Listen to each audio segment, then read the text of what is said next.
봉화산 평화통일구국기도원 김광덕 목사입니다. 오늘이 봉화산 평화통일구국기도원 창립 3주년이 되는 날입니다. 오늘 기념될 만한, 저에게 잊을 수 없는 이 날을 맞이해서 한국교회를 위해서, 한국교회 모든 목사님들과 성도님들을 위해서 최고의 선물을 드리려고 합니다. 그 선물이 무엇일까요? 아마도 조지 물러에 대해서는, 이분이 선교사님이죠. 웬만한 성도들의 가정에는 여러 가지로 번역된 출판사의 책들이 많이 있기 때문에 한두 권씩은 다 소장하고 계실 것이며 보고 있을 것입니다. 목사님들은 설교 예화로도 많이 사용하시고 또 전하셨을 겁니다. 저 역시 저의 서재에도 몇 권의 책들이 있습니다.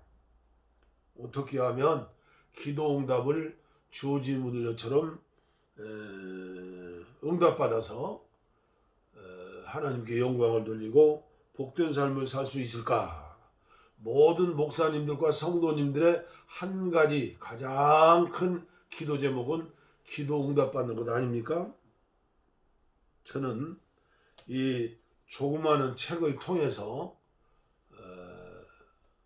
지금까지 깨닫지 못했던 그런 비밀을 발견하게 됐습니다. 아무쪼록 예사로 넘기지 마시고 깊이 잘 박히는 모처럼 보시고 들으시고 그대로 실천하시면 앞으로의 한국교회뿐 아니라 여러분들의 인생의 기도응답의 놀라운 역사가 분명히 일어나리라고 믿습니다. 그러면 이 책을 읽어드리겠습니다. 형제들의 집 소책자 시리즈입니다. 한 권에 1,000원짜리.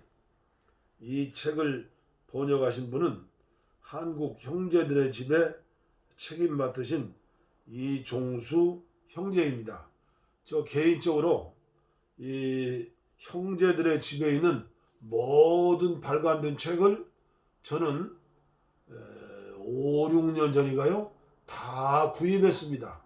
정말 보물을 발견하는 것 같은 마음으로 발견하고 전부 구입했습니다. 그리고 그 6, 70권 되는 책 가운데 최고의 보석 같은 책이 이 책입니다. 제가 먼저 번역하신 분, 형제 책임자, 한국 책임자 이종수 형제의 역자 서문을 읽어드립니다. 그리스도인이라면 누구나 풍성하고 능력 있는 삶을 원한다. 그렇지만 아무나 그 원함대로 풍성한 삶을 사는 것은 아니다. 여기 5만 번 기도가 응답된 사람 또는 기도가 전부 응답된 사람으로 불린 하나님의 사람 조지 밀러가 있다. 그는 1만여 명의 고아들을 오직 믿음과 기도만으로 먹여 살린 고아의 아버지였다. 그는 그가 자신의 믿음을 가리켜 특별한 게 아니라고 말한다. 자신은 그저 평범한 그리스도인에 불과하다고 말한다. 하지만 여기에 소개된 글을 살펴보면 조지 물러에게는 진정 자신만의 비밀이 있었음을 보게 된다. 우리는 이 소책자를 통해 그토록 풍성하고 능력 있는 삶을 살았던 조지 밀러 영성의 비밀을 발견하게 될 것이다. 따라서 우리가 만일 그의 본을 따라 그 비밀을 조용히 행할 때 우리 또한 놀라운 영성을 가진 사람들로 변화될 것이다. 참으로 그렇게 되기를 진심으로 빈다. 역자 이종수. 조지 물러의 영성의 비밀. 먼저 영혼을 먼저 살찌우라. 기도하며 말씀을 묵상하는 사람만이 하나님의 용도에 합당한 그릇으로서 준비를 갖추게 된다. 주님은 제게 한 가지 진리를 가르쳐 주셨는데 지난 14년 동안 그 진리가 주는 유익을 한 번도 잃어본 적이 없었습니다. 그 진리가 무엇인지 요점을 말씀드리자면 우리가 날마다 마땅히 해야 하는 모든 일 가운데 첫 번째로 해야 하는 가장 중요한 일은 바로 주님 안에서 나의 영혼이 만족을 얻는 것이라는 사실입니다. 저는 이 진리를 그 어느 때보다 더 분명히 보게 되었습니다. 우리가 반드시 생각해야 할 중요한 사항은 내가 주님을 얼마나 섬기고 있는가, 혹은 내가 얼마나 주님을 영화롭게 하고 있는가 하는 것이 아니라 나의 영혼은 과연 행복한 상태에 있는가, 또한 나의 속사람은 얼마나 강건한 상태에 있는가 하는 것입니다. 이러한 진리를 발견하기 이전에 저는 진리를 찾아 갈구하였고 신자들의 유익을 구하였으며 낙심 가운데 있는 자들을 위로하려고 하는 등 여러 가지 방법으로 신령한 그리스도인이 된 것처럼 행동하려고 했습니다.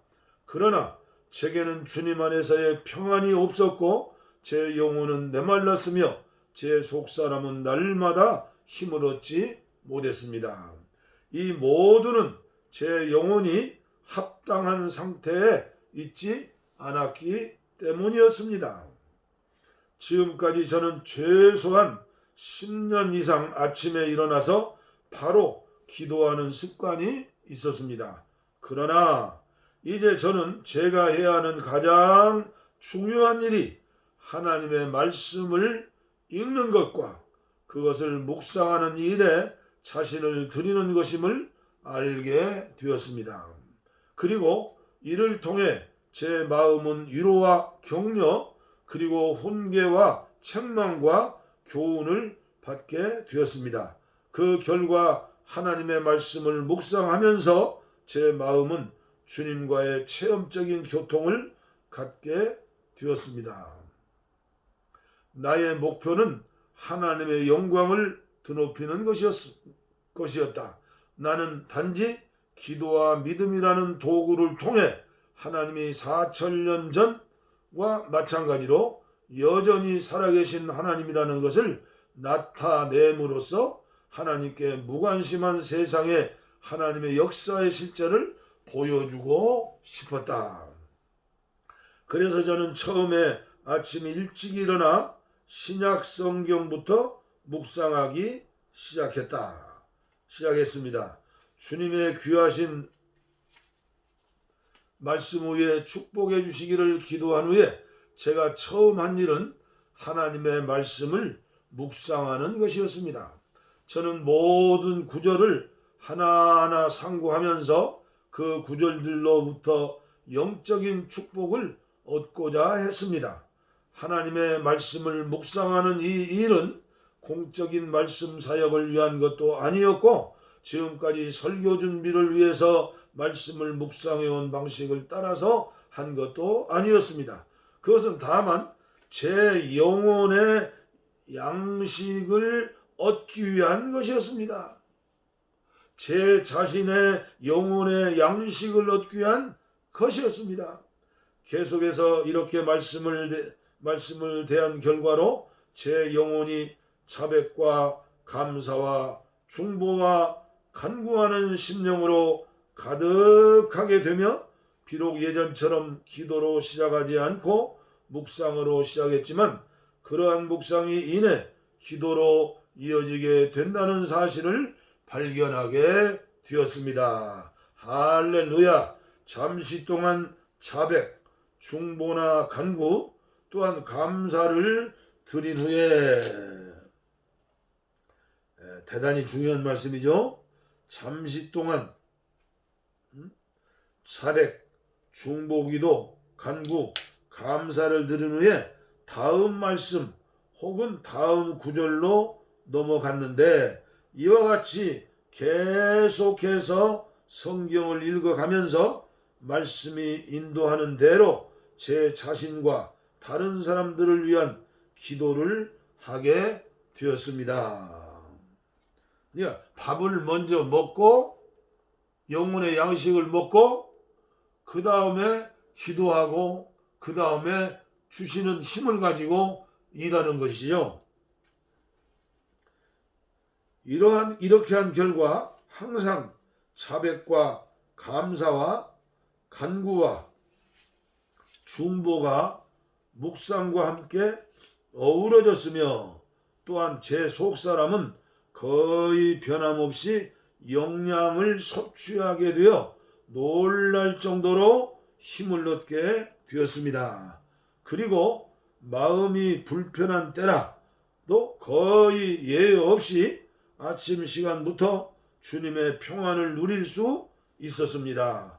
또한 주님께서도 저와 교통하는 것을 기뻐하셨으므로 공적인 말씀 사역을 위한 말씀 묵상이 아니라 제 자신의 속사람을 살찌우기 위한 목적이었음에도 결국에는 다른 성도를 위한 양식이 되는 것을 경험하게 되었습니다.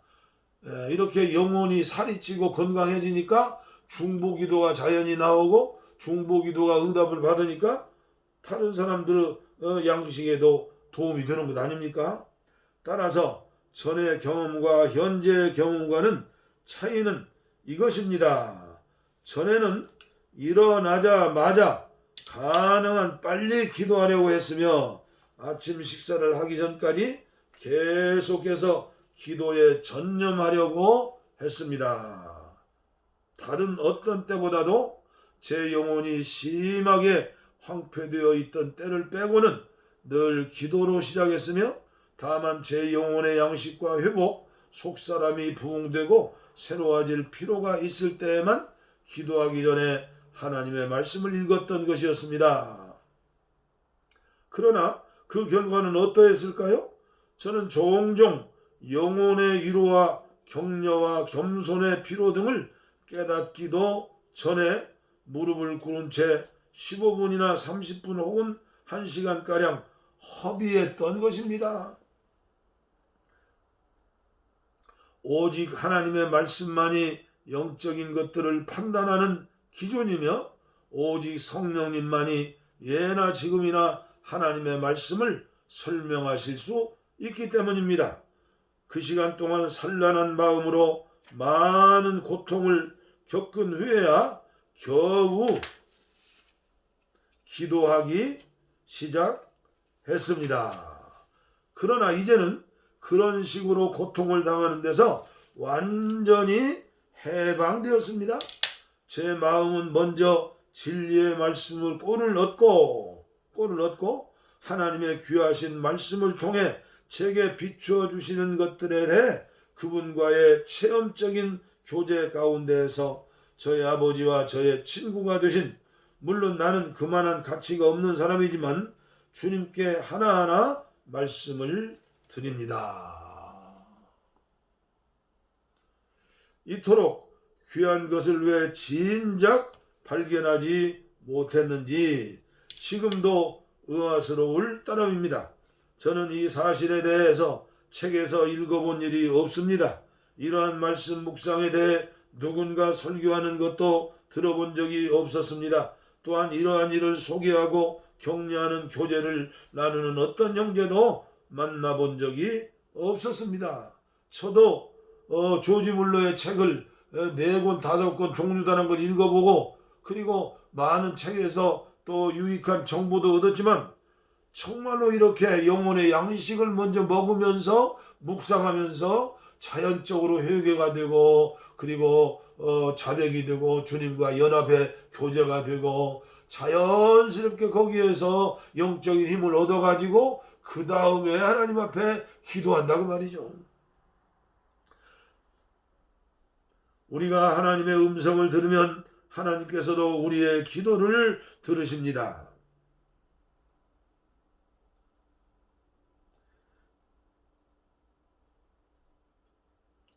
그러나 하나님께서 제게 하나님의 자녀로서 속사람을 위한 양식을 얻기 위해 아침마다 마땅히 해야 하는 첫 번째 일이 말씀 묵상이라는 사실을 가르쳐 주셨기 때문에 이제 이 일은 다른 일들처럼 너무나도 일상적인 일이 되었습니다. 한국 교회에서 선교단체하는 큐티와 이런 것과 다르지 않아요?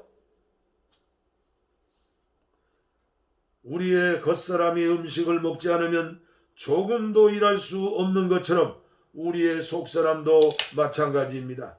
따라서 말씀 묵상은 우리의 속사람의 양식을 얻기 위해 매일 아침 처음으로 해야 하는 일입니다. 모든 사람이 음식을 먹는 것처럼 우리도 속사람을 위해 음식을 섭취해야 합니다. 아멘 할렐루야. 그렇다면 속사람을 위한 음식은 무엇입니까? 그것은 기도가 아니라 하나님의 말씀입니다. 그러나 다시 한번 말씀드리지만 이 일은 단순히 성경을 읽는 것만을 뜻하지 않습니다. 그렇게 하면 하나님의 말씀은 물이 배수로로 따라 흘러가듯 우리 생각을 스쳐 지나갈 뿐입니다. 우리가 읽는 하나님의 말씀을 숙고하고 깊이 묵상하면서 우리 마음에 적용하도록 해야 합니다. 기도할 때 우리는 하나님께 진솔하게 말씀드리는 것입니다. 이제 기도는 정해진 어떤 형식을 따르기보다는 어떤 필요, 곧 경건의 능력이나 경건한 열망을 위해 그리고 하나님을 기쁘시게 할 좋은 시기를 얻기 위해 어느 정해진 시간 동안 하나님께 아뢰는 것입니다. 그러므로 이러한 영혼의 습관이 가장 효과적으로 수행되려면 속사람이 하나님의 말씀을 묵상한 결과로 풍성한 꼴을 얻은 다음에 이루어져야 합니다. 말씀 묵상을 통해 우리 아버지 하나님께서 우리에게 말씀하시고 격려하시고 우리를 위로하시고 교훈하시며 또 우리를 겸손케 하시며 책망하시는 것을 경험한 후에 기도가 이루어져야 하는 것입니다. 매일매일 규칙적으로 하나님의 말씀을 묵상해야 합니다. 하나님의 말씀을 깨닫는데 가장 중요한 것은 체계적으로 읽어야 한다는 것입니다. 비록 우리는 영적으로 연약하지만 하나님께서 축복해 주심으로써 우리 영혼의 유익을 위한 묵상을 할 수 있으며 뿐만 아니라 우리가 연약하면 연약할수록 더욱 우리 속사람의 강건함을 위해 말씀 묵상의 필요를 절감하게 되는 것입니다. 따라서 우리가 묵상을 위한 충분한 시간을 가지지 않고 기도에 들어가게 되면 우리의 마음은 방황하게 될 염려가 있습니다. 제가 경험한 바 말씀 묵상을 통해 얻게 되는 영적인 유익과 영혼의 소생함이 너무나 크기 때문에 저는 이 사실을 더욱 강조하고 싶습니다. 그러므로 저는 모든 그리스도인들에게 이 사실을 깊이 생각해 보고 또한 직접 실천에 옮기도록 간절하고도 강력히 권하는 바입니다. 전에 저에게 여러 가지 모양으로 찾아왔던 크고 작은 고난 속에서도 하나님의 은혜로 또한 하나님의 축복하심으로 그분의 도우심과 힘을 얻어 평안을 누릴 수 있었던 것도 이렇게 말씀을 묵상한 결과였습니다. 앞서 말씀드린 대로 14년 동안 직접 제가 경험해 본 결과 저는 하나님을 경외하는 마음으로 이것을 확신 있게 권하는 것입니다. 내 믿음은 모든 신자들의 믿음과 같습니다. 바로 주님의 길로 걸으며 날마다 조금씩 성장하는 그런 믿음인 것입니다.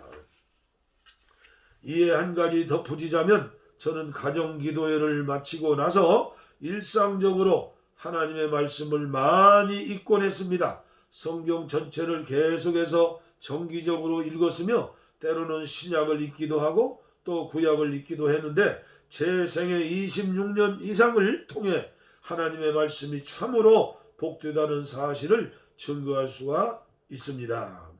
저는 또한 정해진 시간뿐만 아니라 하루 중 아무 때라도 성경을 읽었으며 특별히 기도하는 시간을 많이 가졌습니다.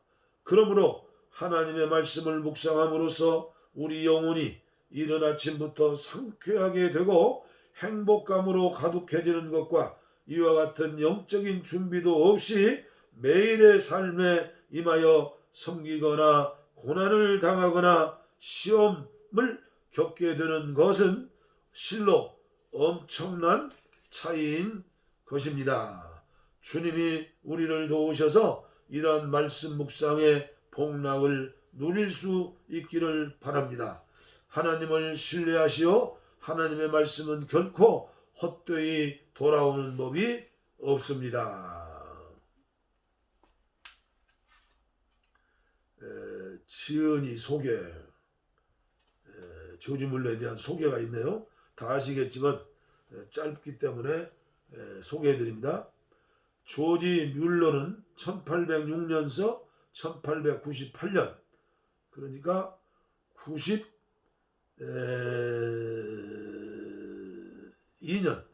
92년을 살았네요. 92세. 우리 어머니랑 연세가 같이 소천하셨네. 5만 번 이상 기도응답을 받은 사람, 브리스톨 고아들의 아버지로 잘 알려진 독일 태생의 영국의 목회자이다. 독일에서 영국 선교사로 왔죠.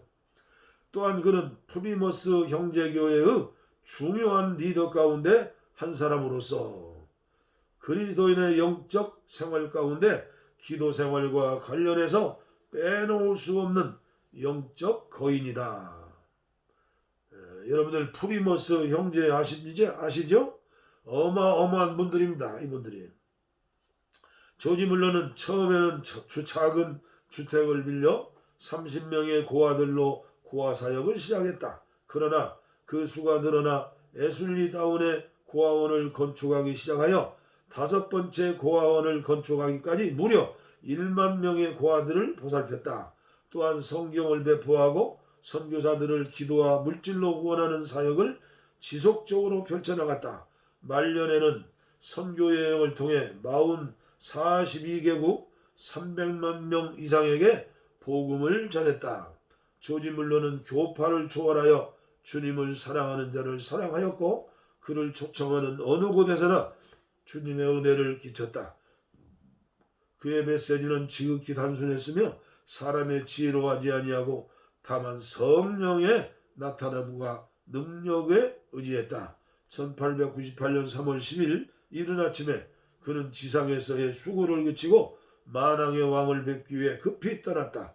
전날 저녁에도 일상 업무에 분주했고 평상시와 같이 기도에 참석하였던 그가 눈 깜짝할 사이에 아무런 고통도 모른 채 부르심을 받았던 것이다. 조지 물러의 사역은 그의 사위 제임스 라이트에게 계승되었고 이어서 그의 뜻있는 후계자들에 의해 지금까지 계속되고 있다. 19세기에 일어난 제2의 종교개혁 형제운동 어떻게 시작됐는가? 이것은 다음 기회에 전해드리도록 하겠습니다. 너무나도 중요한 19세기의 제2의 종교개혁 운동인데 형제운동. 우리나라에서는 이런 운동에 대해서 거의 알지 못하는 안타까움이 있죠. 이상 마치겠습니다. 오늘 정말 엄청난 축복의 말씀을 제가 여러분들에게 전해드렸습니다. 저는 이 소책자를 여러 번 읽었는데도 오늘 우리 봉화산 평화토를 국기돈 생일날을 맞이해서 이 책이 책꽂이에 눈에 띄는 겁니다. 그래서 다시 봤더니 이게 웬일입니까?